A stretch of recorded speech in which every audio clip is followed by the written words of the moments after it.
Assalamualaikum warahmatullahi wabarakatuh. Kami dari kelompok 1 kelas Bisnis Internasional B yang terdiri dari Muhammad Ilham Maulana, Ahmad Farhan Habibi, Muhammad Jordan Al-Sultani, Nur Fitria Rohma, dan Muhammad Sendi Abdul Hasan. Pada video kali ini kami akan membahas tentang perdagangan dan investasi bisnis internasional. Yang pertama kita bahas tentang definisi perdagangan internasional. Apa sih perdagangan internasional itu? Nah, perdagangan adalah kegiatan tukar-menukar barang atau jasa atas dasar kesepakatan dari kedua belah pihak. Kenapa ada perdagangan? Perdagangan ada karena manusia tidak bisa memenuhi kebutuhannya sendiri dan pasti membutuhkan orang lain. Begitupun juga perdagangan internasional.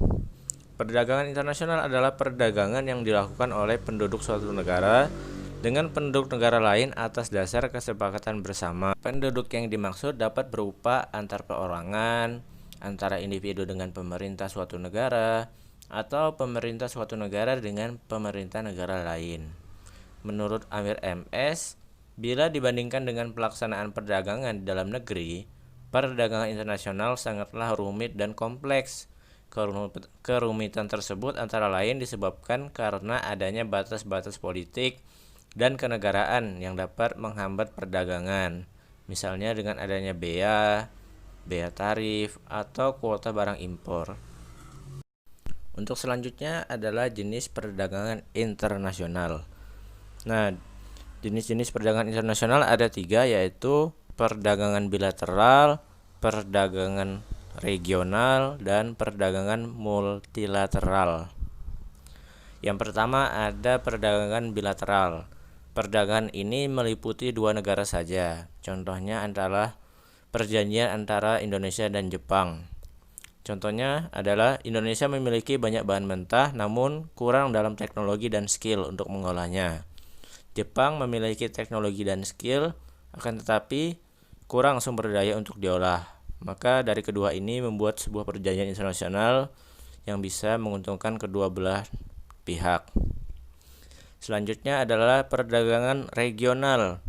Perdagangan regional adalah perdagangan yang dilakukan negara-negara dalam kawasan tertentu. Hal ini bisa dilihat dalam organisasi antar negara seperti contohnya ASEAN dan Uni Eropa. Yang ketiga yaitu perdagangan multilateral. Ini adalah perdagangan yang dilakukan antar negara yang tidak dibatasi oleh lokasi. Hal ini biasanya dilakukan antar negara, organisasi negara seperti IMF, WTO, APEC, dan lain-lain. Ya, Assalamualaikum warahmatullahi wabarakatuh. Nama saya Ahmad Farhan Habibi. Di sini saya akan menjelaskan mengenai faktor pendorong dan penghambat dalam perdagangan internasional. Yang pertama di faktor pendorong yaitu perbedaan kemampuan produksi negara. Negara yang memiliki kemampuan produksi rendah tentu akan menjadi negara dengan produksi tinggi pada suatu komoditas. Seperti contoh negara Arab yang mempunyai produksi tinggi terhadap minyak mentah. Negara-negara lain yang kemampuan produksi minyak mentahnya rendah tentu akan mengimpor minyak mentah di negara Arab. Yang kedua itu perbedaan SDM dan SDA. Sebagai contoh negara Jepang mempunyai SDA tinggi tentu akan produksi barang-barang yang berhubungan dengan teknologi. Sedangkan Indonesia yang SDA-nya masih rendah namun yang SDM-nya rendah namun SDA-nya tinggi akan mengekspor barang-barang yang memang keunggulan atau komoditas unggulan dari negara Indonesia sendiri. Satu yang ketiga perbedaan iklim dan kesuburan tanah. Negara yang berada di Khatulistiwa dan negara yang berada di Khatulistiwa tentu saja iklimnya berbeda sehingga mempengaruhi SDA yang ada juga. Yang keempat perbedaan kondisi geografi dan kebudayaan. Negara yang geografinya berada di pegunungan atau yang daerah kepulauan tentu barang yang bisa diproduksinya juga berbeda. Yang kebudayaan juga mempengaruhi karena kebudayaan negara masih akan mempengaruhi barang apa yang mereka produksi. Yang kelima, perbedaan kemajuan iptek. Kemajuan iptek dan negara akan menyebabkan negara tersebut berusaha untuk menghasilkan sesuatu yang bisa kita katakan tidak dapat diproduksi oleh negara lain. Sehingga negara lain tersebut akan mengekspor barang dari negara yang mampu memproduksi barang dari negara itu tersebut. Yang keenam, kesamaan selera atas satu barang. Barang-barang yang dibutuhkan tentu berbeda sehingga orang-orang akan mengimpor barang-barang sehingga pemerintah akan mengimpor barang-barang yang dibutuhkan oleh negara tersebut. Setelah itu faktor penghambat yang pertama adalah perbedaan mata uang antara negara pengekspor dan pengimpor. Mata uang dengan perbedaan kurs yang jauh akan memberi masalah karena setiap negara pastinya akan memilih yang perbedaan kursnya tidak terlalu jauh. Yang kedua, adanya kebijakan impor suatu negara. Negara-negara yang mayoritasnya penduduknya itu Islam tentu akan menghindari mengimpor produk-produk yang haram. Contoh negara Arab sepertinya tidak akan mengimpor seperti daging babi atau daging-daging yang diharamkan karena itu sudah melanggar etika atau peraturan yang tertulis di negara mereka. Yang ketiga, perbedaan bahasa antar negara yang bersangkutan. Negara yang hanya menguasai bahasa tertentu tentu saja akan memilih negara yang menguasainya untuk menghindari kesulitan. Yang keempat, adanya perbedaan ketentuan dan peraturan. Peraturan yang ketat akan menyulitkan pengekspor maupun pengimpor untuk memperoleh barang yang mereka butuhkan. Yang kelima, adanya organisasi ekonomi yang menekan negara anggotanya. Sebagai contoh, ASEAN yang melingkupi Asia Tenggara. Negara seperti Malaysia, jika ingin memulai kerjasama, akan memilih Indonesia daripada Australia, karena Australia tersebut bisa dikatakan masih belum tidak. Australia itu tidak termasuk dalam negara-negara ASEAN. Yang keenam, proses dan prosedur ekspor dan impor yang panjang dan lama. Dengan prosedur ekspor dan impor yang panjang dan lama ini tentu akan mengaruhi waktu yang dibutuhkan barang untuk masuk. Sehingga jika barang itu dibutuhkan dan jika waktu hanya sebulan, maka hanya bisa datang 2 bulan, maka tentu itu akan menyulitkan negara yang akan mengimpor atau mengekspor barang. Yang ketujuh, adanya perang yang dialami suatu negara dan perompak. Dalam perang atau adanya perompak itu pemerintah pasti berfokus untuk mengatasi masalah tersebut. Oleh karena itu, ketika akan memulai sudah impor, pemerintah masih belum bisa memindahkan fokusnya untuk memenuhi kebutuhan rakyat. Ya, saya di sini akan menjelaskan dampak positif dan negatif dari perdagangan nasional. Yang pertama, kita bahas dampak positifnya terlebih dahulu. Yang pertama yaitu memenuhi kebutuhan masyarakat dalam negeri. Salah satu alasan pertama suatu negara melakukan perdagangan internasional karena ingin memenuhi kebutuhan negaranya. Hal ini sama dengan konsep manusia di mana mereka tidak dapat hidup sendiri tanpa bantuan dari orang lain. Contohnya Indonesia. Misalnya seperti yang kita tahu, terdapat alat-alat berat yang biasanya digunakan untuk pembangunan konstruksi yang kebanyakan diproduksi oleh Jepang. Indonesia membutuhkannya karena tidak memiliki alat-alat tersebut. Lalu Jepang membutuhkan barang-barang tambang yang dihasilkan dari Indonesia sebagai keperluan pembangunan teknologi yang ada di sana sebagai bahan baku dalam pembuatan teknologi tersebut. Nah, perdagangan ini dilakukan secara timbal balik. Yang kedua yaitu meningkatkan devisa negara. Ya, dengan adanya kegiatan ekspor dari suatu negara akan memberikan keuntungan yang lebih besar untuk negara tersebut. Yang ketiga, mendapatkan barang yang berkualitas. Perdagangan internasional membuat barang yang beredar di pasaran akan bervariasi. Nah, ini memberikan konsumen pilihan untuk mendapatkan barang yang berkualitas. Dan lalu yang selanjutnya, perbaiki teknologi produksi, yaitu di mana para pengusaha di dalam negeri akan terus berusaha mengembangkan produksinya agar tidak tergilas atau tidak terhambat oleh pengusaha luar negeri yang menjual produknya di Indonesia. Kehadiran teknologi yang baru bisa mempengaruhi kehidupan masyarakat suatu negara menjadi lebih baik. Selanjutnya, menjalin kerjasama antar negara. Maksudnya ya, melalui perdagangan internasional ini yang saling menguntungkan, kerjasama antar negara bisa memberikan peluang yang besar untuk melebarkan kerjasama di bidang lain, seperti bidang politik, sosial budaya, pertahanan, keamanan, dan lain-lain sebagainya. Lalu meningkatkan jasa pariwisata, ya ini membuka peluang sebuah negara untuk menarik negara lain untuk mengunjungi negaranya. Selanjutnya kita akan bahas tentang dampak negatif dari perdagangan nasional. Yang pertama yaitu menghambat pertumbuhan industri dalam negeri.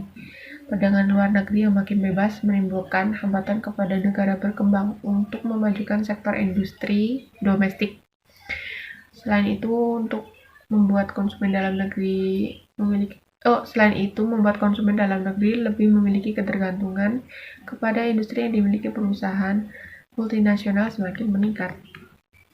Selanjutnya, menimbulkan ketergantungan pada negara maju. Dampak perdagangan internasional ini dapat menimbulkan adanya ketergantungan atau kecanduan yang tinggi terhadap produk-produk dari luar negeri, sehingga produk dalam negeri kurang diminati. Selanjutnya, munculnya sifat konsumerisme. Semakin banyak barang yang ada di pasar, baik itu varian jenis atau macamnya, akan mendorong orang untuk menjadi lebih konsumtif. Selanjutnya, memengaruhi neraca pembayaran yang menyebabkan sektor keuangan tidak stabil. Maksudnya, biasanya pemerintah yang lebih giat menggalakkan kegiatan impor dibandingkan dengan mendistribusikan barang ke luar negeri dalam kegiatan ekspor. Nah, di sini dapat menyebabkan globalisasi yang cenderung menaikkan barang-barang impor. Sebaliknya, apabila suatu negara tidak mampu bersaing, maka ekspor tidak berkembang, dan keadaan ini dapat memperburuk kondisi negara neraca pembayaran itu. Lalu efek buruk lain dari globalisasi ini terhadap neraca pembayaran yaitu pendapatan faktor produksi dari luar negeri cenderung mengalami defisit. Sekian. Assalamualaikum warahmatullahi wabarakatuh. Perkenalkan, nama saya Muhammad Sandy Abdul Hasan dari kelompok pertama yang akan menjelaskan tentang teori perdagangan internasional. Teori yang pertama yaitu teori keunggulan absolut menurut Adam Smith tahun 1776. Menurut Adam Smith, perdagangan dua negara didasarkan kepada keunggulan absolut, absolute advantage, yaitu jika sebuah negara lebih efisien daripada negara lain dalam memproduksi sebuah komoditas, namun kurang efisien dibanding negara lain dalam memproduksi komoditas lainnya, maka kedua negara tersebut dapat memperoleh keuntungan dengan cara masing-masing melakukan spesialisasi dan memproduksi komoditas yang memiliki keunggulan absolut dan menukarnya dengan komoditas lain yang memiliki kerugian absolut. Melalui proses ini, sumber daya di kedua negara dapat digunakan dengan cara yang paling efisien. Output yang diproduksi pun akan menjadi meningkat. Yang kedua yaitu teori keunggulan komparatif menurut David Ricardo tahun 1817.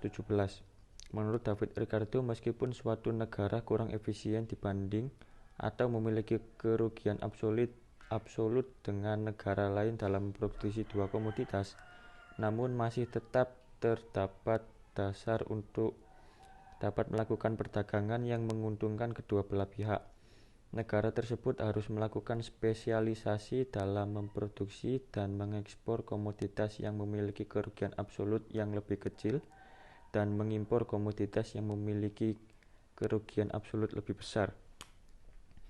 Yang terakhir yaitu teori faktor dukungan menurut Heckscher-Ohlin tahun 1919. Teori faktor dukungan Heckscher-Ohlin menyatakan bahwa perbedaan internasional dan interregional dalam biaya produksi terjadi karena perbedaan pasokan dari faktor produksi. Barang-barang yang membutuhkan sejumlah besar faktor kekayaan negara yang berlimpah sehingga murah akan memiliki biaya produksi yang lebih rendah, yang memungkinkan barang-barang tersebut dijual dengan lebih murah di pasar internasional. Misalnya, India yang relatif dianugerahi sumber daya manusia atau tenaga kerja jika dibandingkan dengan Jerman yang harus berkonsentrasi dalam memproduksi barang-barang dengan tenaga kerja yang intensif. Jerman dengan modal yang relatif besar daripada tenaga kerja seharusnya mengkhususkan produk dengan modal intensif. Ketika negara-negara ini melakukan proses perdagangan, misalkan masing-masing akan memperoleh harga lebih rendah untuk barang-barang yang memerlukan sejumlah besar faktor produksi yang relatif langka di negara mereka sendiri, dan keduanya akan memperoleh keuntungan dari transaksi.